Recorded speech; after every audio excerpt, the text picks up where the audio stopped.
Got me? Yeah. Is that okay, everyone? Okay. So unfortunately, I'm not the real Dave Matthews who can play music, and I'm not a real doctor. As opposed to a doctor, I'm a not a pretend doctor. I guess it's not a useful doctor like a medical doctor would be. So today I'm talking about collaboratively clearing and securing sharing of information that matters. And yep, here we go. So this is about me. I have been around doing a lot of technical cyber work for a long time. I actually started off doing a PhD in stats. That's where the doctor came from, where I was working as a sysadmin at the same time.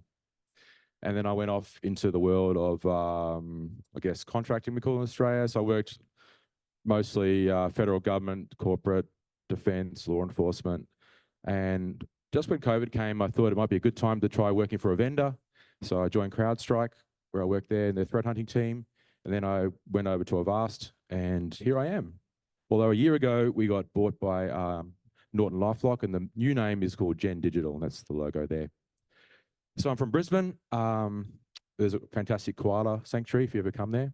And fun fact, I went to my very first conference in 2000, and it was, I'm very glad that digital photos weren't really a thing back then because it would be embarrassing. So at the end of the slide, at the end of the talk, I've got some contact details, etc. So when I'm not working, I like riding bikes. I love coming to Japan. I've actually just booked another trip back to Japan in a few weeks' time, do some more riding. This is the Shimanami Kaido bike ride. I've got it on the notes. Really recommend riding that if you get a chance. Last time I came back from Japan, I was at the airport. I saw this sign right outside the airport, warning snakes sighted in this area, which is one of my other hobbies, is catching snakes. So, this is a snake in my backyard. It's about a 3-meter python. Very determined look on my face, and we get these about every 3 weeks. So, but they're not poisonous, so you can actually give them a little pat. So today I'm going to be talking about sharing intelligence. I'm going to talk about when you might want to share and what's stopping us, and also some ways of making it easier to do this. I've kept the talk pretty high level. So I've got some technical details towards the end. They asked what sort of stream it should fit into. So it's more of a non-technical talk, but afterwards I can get very technical about the details of how we do it. So what we want to share, what's stopping us, and at the end I'm going to describe a way that might make this easier. So I hope we can help everyone here. So the first organization has a really great mission. It's about promoting information sharing among members and the community at large. So the first mission and the theme of this conference, which is bridging security response gaps, sort of maybe think about what I could do for talk. So I thought about something I've seen a lot doing incident response. And it's sort of recognized widely now, like even our Australian government defence departments published articles about it, saying they really want to see restoring trusted channels for information exchange between private and government, for example. Last year, there was a really great paper written, and it was written by someone in this room, actually, Thomas Geras. Put your hand up, Thomas. There you go. So Thomas wrote this paper with Thomas Schreck, and they did a survey of cybersecurity professionals to work out what's working for them, what wasn't working for them. And it's nice to see that they want to work here. Yeah, so they mentioned that the Forum of Incident Response and Security Teams is mentioned there as one of the very first sharing communities.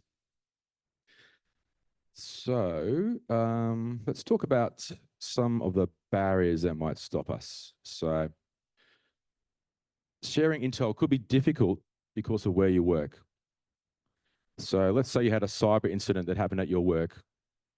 Now, if you share that information, it might indicate your company has had a compromise. So that's obviously difficult to do. If you want to do that, basically it's going to be a problem. So another common issue I've seen is that people are reluctant to share because they're worried they'll be criticized about sharing. So this can happen in some sharing communities I'm in, where there's a lot of very very super passionate people about things, so they can actually stop other people who may not be as experienced contributing.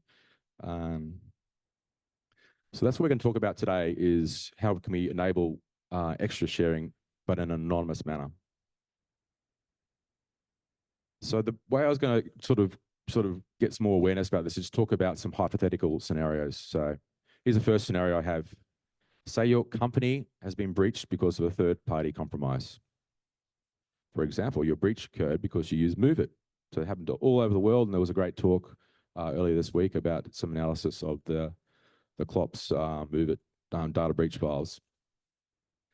So let's say you've done some incident response, you found some artifacts, you really want to share something right away to let other people know what they should look for in their logs, on their database, but you can't really share it, because if you share it, it's basically saying your company is being owned.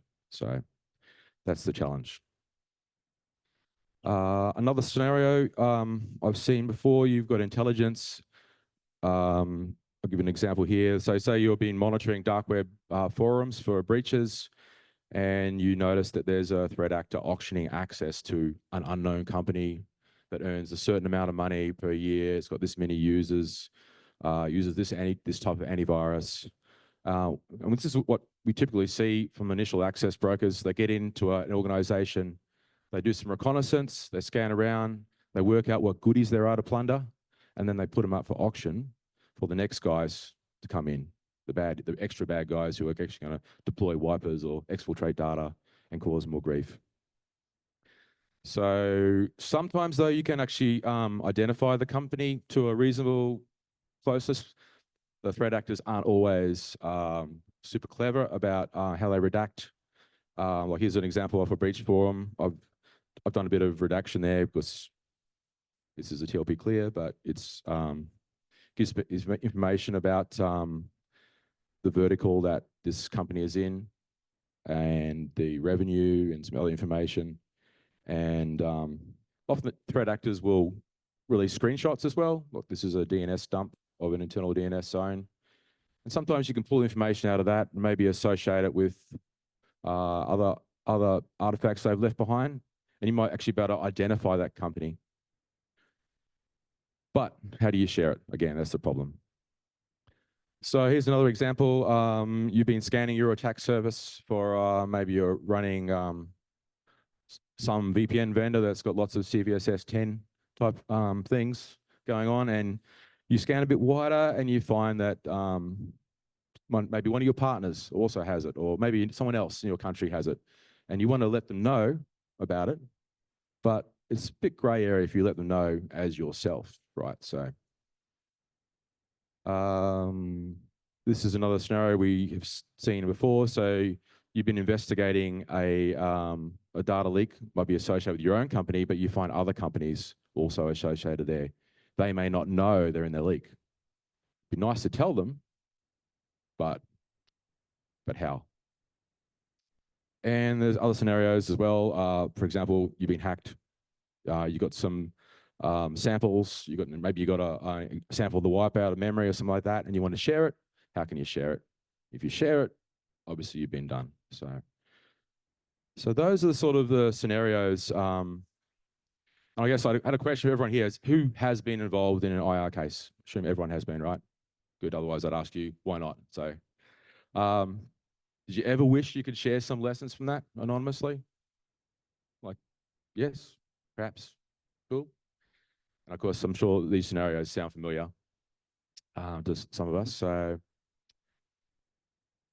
that's setting the scene for the sort of motivation for this talk. So now I have maybe a possible solution for it.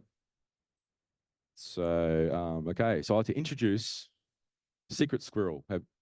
Has anyone ever seen Secret Squirrel before? Hands up. Wow. Okay. It's a Hanna-Barbera cartoon from the 1960s that I must have been. I'm not from the 1960s, but I have seen it before. It was pretty. Shh, Secret Squirrel. So sort of the code name for it. So Secret Squirrel is made up a name for a mythical and fictional sharing community. Just a name to throw out there. So in my example, the secret squirrels are an association of cybersecurity professionals. In this case, they're using a Slack workspace to communicate and share information. Memberships only by invitation. You've got to be vetted or introduced by someone else already in the secret squirrels community.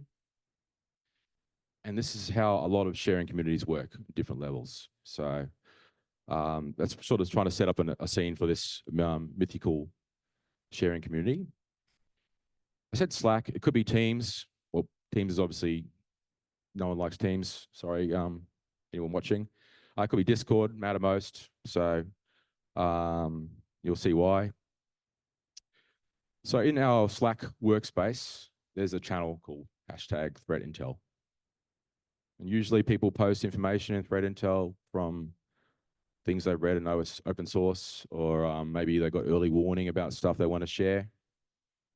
But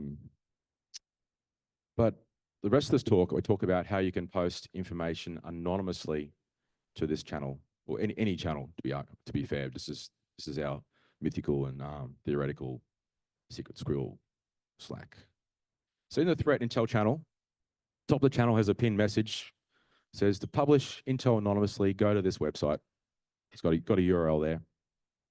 You go to the website, it's got a form to fill out, name if you like, email address, doesn't have to be real, could be real, and the message that you want to share.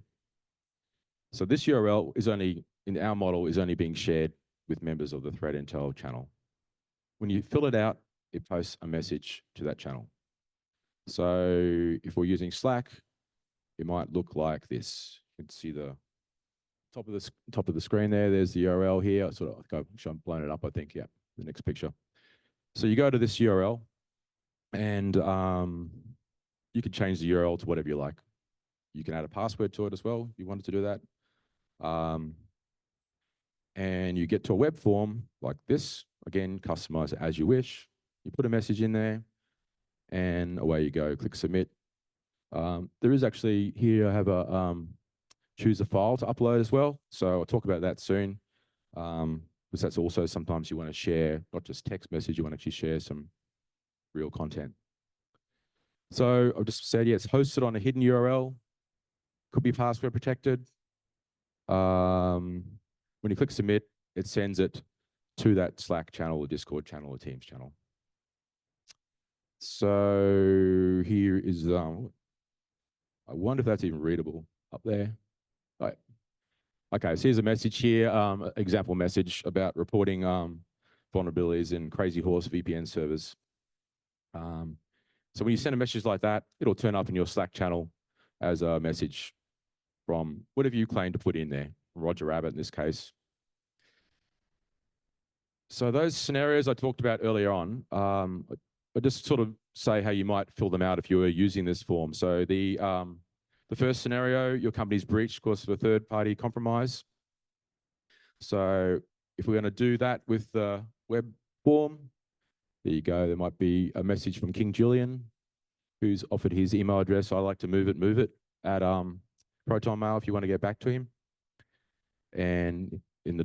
you'd have some details of how some indicators you might look for on your own network. If you've seen these signs, you probably have been compromised by CLOP, for example. So the second scenario was you detected a likely compromised company, initial access brokers got in, and you want to alert that company quickly, if you can, before the second stage comes along. So in this case, the screenshot I showed before, you might fill out something like this. Intel picked up a breach forum notice about an initial access broker claiming to have gained a foothold. Attached an encrypted zip, password squirrel, which contains our screenshots and analysis. If anyone has a contact, please alert them. So that's one way you might do it. If you're worried you've been hacked, for example, you could even do the similar sort of thing, asking anonymously. This is something we've seen internally. We don't want to say it's us, our company itself. So asking anonymously, you might do something like this. Hi, we use SolarWinds to monitor our network. We've detected unusual DNS traffic. Our EDR hasn't flagged anything. We've attached an encrypted zip file with the PCAP of the DNS traffic. You can see there's in this case, I've got a little, SolarWinds.zip attached as a submission. So Similar for all the other scenarios we mentioned before. This case here, help, we've just suffered a massive ransomware event. We've invoked our incident response retainer with whoever, but they cannot attend for another day. And often actually happens with IR. You may not realize that you might have a retainer with a big firm, and they may be a 7-day wait before they actually have to help you. So, and here's a zip file with some artifacts from the ransom what we've seen. Can anyone help us? Even scenarios where you're afraid to ask a silly question, because people are, worried about that these days. There's a lot of imposter syndrome in our community, unfortunately. So it's funny. All my speaker notes are in Japanese, so no help with those. So again, here's an example. Hi, I'm seeking help. We've seen some large data transfers to mega.io. Is this something we should worry about? So there's a lot of ways you could answer that, but it's not a silly question, but some people might belittle them for asking it. Or if you just wanted to share some good old open source intelligence, but you just want to do it anonymously. In this case, hi, here's a copy of the latest annual threat report from Threat Hunters Intel. And I've attached a virus total scan PDF for your enjoyment, and attached a PDF file there. So this is basically sharing information one way, really. We're basically sending information to the channel. Now, if you want to share back both ways, that's where this gets harder, but it's really comes down to how you would use it. So in our secret squirrel threat intel example, say an anonymous message comes in, perhaps Ogo is in that channel, and Ogo says, yeah, I can help you out, DM me. And Ogo is a very trustworthy guy, and that whoever's posted that message will just send Ogo a DM, and they'll carry on getting help. So an alternative, when you post it, you could put an out-of-band way of contacting you back, like a Signal, Proton Mail, whatever cutout you want to use. So it all depends on your sharing community and what works for you. The key benefit is that it encourages sharing, because there's always going to be some users who will prefer or maybe have to post anonymously. It could be, of course, they're worried about criticism or repercussions. So in a vetted sharing community, something like this would work rather well. So how to set it up, it's a very high level overview now. I can give more details later, an actual code to make it work. But basically what you're doing is you're setting up an incoming webhook into your messaging platform. So Slack, Teams, Discord, Mattermost, all support webhooks. So on a webhook, you can send, platforms are different, up to 25K of text in. So you configure a web server somewhere. The web server has code running on it. It can be hosted on the dark web. If you're really worried about it, you could host on the internet somewhere. The web server has a form which you fill out. The URL can be anything you want. It can be obscure. It can be password protected. And when you submit data to this web page, the data is passed and sent to the webhook. That's the very high level overview. And then if you're in that webhook enabled channel, you will see the message. So no one else outside knows the webhook. The webhook is kept secret the whole time, but the website you can move around if you like. So I've done a sample implementation. I could share the steps for doing it. I've used GCP for doing it, it's a Google Compute Cloud. Pretty much because it's cheap, like me. So you get $300 in credits to set it up. I like Python, so I wrote it in Python, a Python Flask web server. It has a handler for whatever URL I want to map to my webhook code. Yeah, I can provide code for doing it. Pretty much you just have to change the code, use your webhook, make a template instead of secret squirrels. It can be flavored to whatever your organization likes to use. And it costs about, I don't know, $1 Australian a month to run. And obviously it scales up and down, so you have to worry about this thing. There's no moving parts you have to really worry about, which is nice. No maintenance. And that one website can actually support multiple different URL paths, or can be up to what you like. So you could have as many unique URL paths as you'd like. Each of those could have different webhooks, could go to different channels, even go to different workspaces. So I mentioned that already. So Here's the thing though. So a webhook, you can't upload a form, you can't upload a file over a webhook. Webhook's basically for sending a bunch of JSON text to another API endpoint. So for that, obviously that's something you may want to do for just the enabling of uploading zip files and whatnot, screenshots, suspected malware. So the way I've done that here is the web page has a file upload option, and that same Python web server uploads that file, puts it in Google Cloud Storage, and creates a unique link back to that file. So it looks something like that. So it's UID, UID, UID. Very impossible to guess, or virtually impossible to guess. Nothing's impossible. But you can do things like setting expiry on that file. So after 24 hours, it's deleted automatically. The lifecycle just deletes it. So it might look something like this. That earlier message I showed where we uploaded a copy of virus total scanned fronters 2024.pdf. So there you get a link you can click on and download it directly. And of course, if you're worried about the content, you could obviously encrypt the file before you uploaded it. So extra controls if you're worried about the content. And if it is containing malware, you should encrypt it. That's a good idea. So where this gets tricky, you really need to have agreement on how you would use it, I think. So in an organization where everyone has the same mission, this could work quite well in a vetted community. But otherwise, you can get trolls saying, "I'm uploading. I'm Martin Nagel, for example. I've uploaded this file, and here's it." It was not really Martin; it's someone else being naughty. So you have to consider that sensitivity also of what you're uploading. You don't want to do anything illegal. So in an environment such as the secret squirrels, this might work well.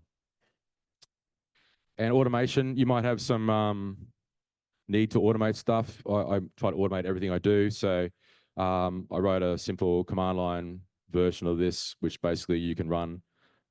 It talks directly to the web server front end and delivers it directly to the Slack channel or the Discord channel, etc. So here's an example. I call it Squirrel API. You can specify a file, name, email, the message itself, everything that was in that web form, and you can just run it and perhaps use it as part of your workflow to automate. If you're automating sending data to one of these channels, this might be useful for something like that if you had a system you wanted to automatically put stuff in there. So there are other use cases as well. You can have an internal only channel. So say you have a cert, this could be used for a cert sort of model. So in the cert channel, perhaps it could be used for anyone on the internet to publish, and it goes only to the members of the cert team to look at. So again, that's just a matter of a different URL to hand out to people to use and a different webhook. So in the Secret Squirrels Slack workspace, there's a cert internal channel. You've got to be invited to be in that channel. It doesn't show up by normal if you're a member of the actual workspace. And you can see at the bottom, there's a link for a contact Secret Squirrel cert to go to. You could even share that URL publicly or maybe out to members who you're supporting, for example. And it might look something like this, the Secret Squirrel cert contact form. And so yeah, same sort of model works, and it goes to that channel. Dear cert team, we've received intelligence that indicates the big Acme Corporation, perhaps one of your member organizations, has been compromised, et cetera, et cetera. And you've uploaded evidence.zip. So, and that comes into the cert channel like so. So none of this is super complicated. I just sort of think it's something that's sort of obvious in a lot of ways, but I haven't seen a lot of it used. You could even use this for not just Intel. So you could use it for reporting threats for whatever sort of scenario you're talking about. It could be shared with the public. It could be an internal whistleblower line. It could be a channel where you can give anonymous feedback to your manager. So it all depends on how you want to use it. So obviously there's pros and cons for all these things. So this is just a summary of the talk. So the talk's basically a different way of sharing information. I wouldn't say it's secret. there's still obviously points in that chain where if someone was watching, you could infer things about who was sending the messages, but there's ways of controlling that. It's very flexible, it's very cheap, straightforward, costs nothing virtually, and it's a way of enabling sharing of information anonymously. So there's a QR code there. It's got my contact in it. I mentioned the Secret School Slack. It's like free Slack. So if anyone wants to join it, all I need is an email address. You can have a play around yourself and, you know, submit data, just try it out. So yeah, that is my talk, guys. So I'm done. So any questions about that? Even if you don't want to ask now, I'm always available outside or later on. Or yeah, there's a question coming up.